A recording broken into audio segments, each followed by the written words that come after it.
Welcome to Confessions of an Entrepreneur, powered by RG. My name is Carl Swansbury, and I'm absolutely delighted to welcome you, our loyal viewers, to today's short-form episode, whereby, given it's December 2025, and before we sign off for the Christmas holidays, we thought it would be worthwhile sharing with you some key takeaways, learnings, highlights from some of the podcasts that we've had the absolute pleasure of hosting this year, with guests such as Zara Davies, Helen Truman Howe, Nigel Mills, Gary Goldsmith, to name only a few. For sure, I look forward to sharing with you some of these key takeaways and learnings from the podcasts that we've had the pleasure of hosting this year. And I hope these little takeaways give you something to reflect on over the upcoming holiday season. Do you ever find yourself feeling a little compromised? And by that I mean, Zara, do you ever feel like you're not giving the boys enough time? Do you ever feel like you'd like to spend more time in Crafters Companion because you know the impact it would have?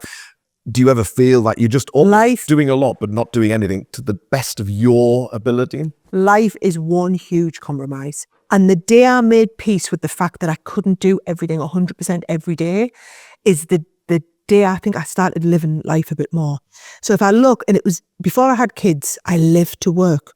And it was perfectly fine to leave the office at 10 o'clock on a night and not have a life outside of this and just give it my all.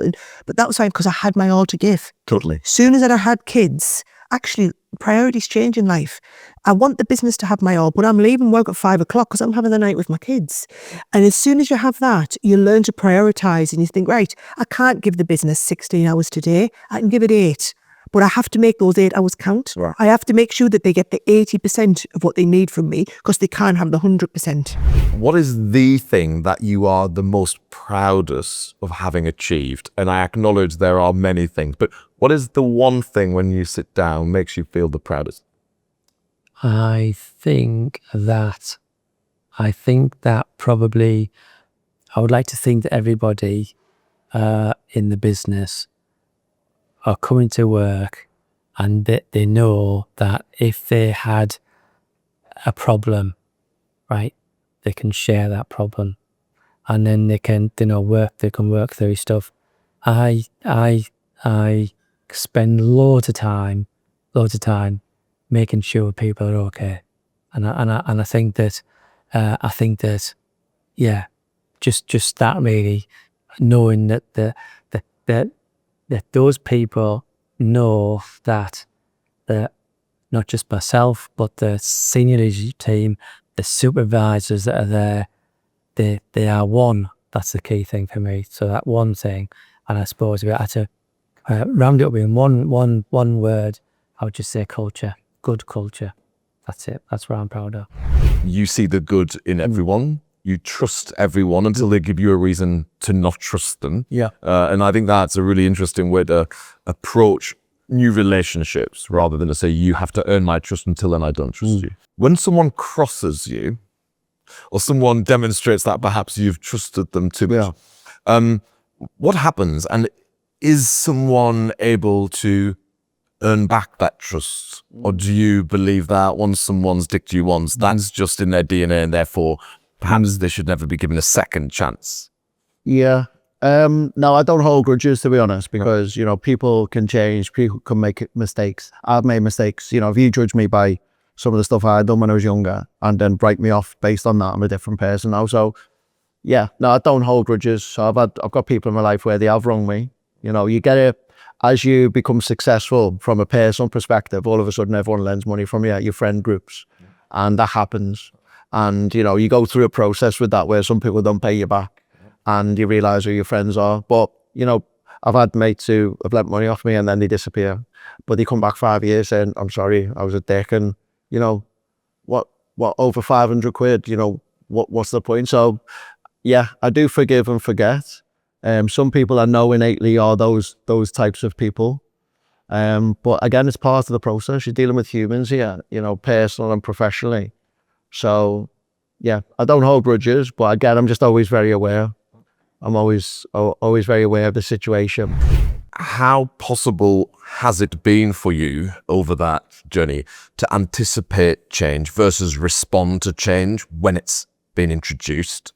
in all the businesses I've been involved with, I always used to go and meet our competitors. Yeah.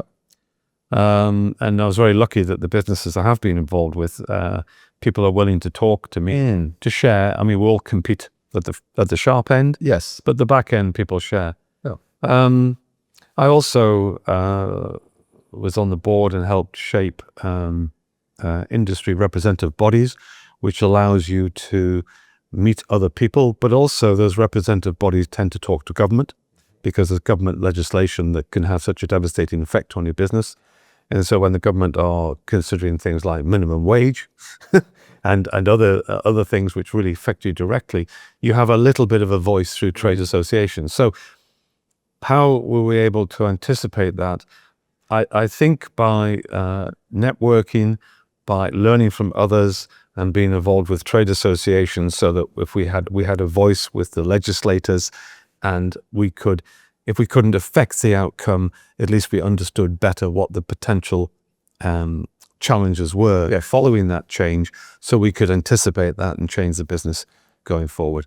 So we moved from a position where we became victim of change to actually making change part of the norm in our business. If you hadn't been made redundant in the early part of 2020 due to COVID, the worst ever pandemic that we have seen in our life, do you think you would have set up your own business? Do you think you would have woke up and had that eureka moment, or do you think this push helped you? I think the push helped us 100%. I'd love to say that I did it off my own back and that I woke up one day and family tested us and said, you know what, I'm going to be self-employed and take whatever's coming to us. But that really, really gave me the push.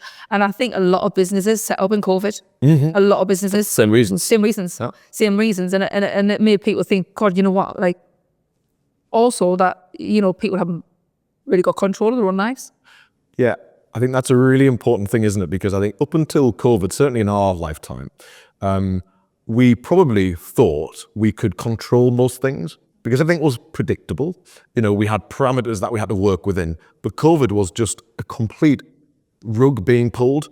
And what we knew, no longer we knew. You couldn't see your family and friends. You weren't allowed to socialize.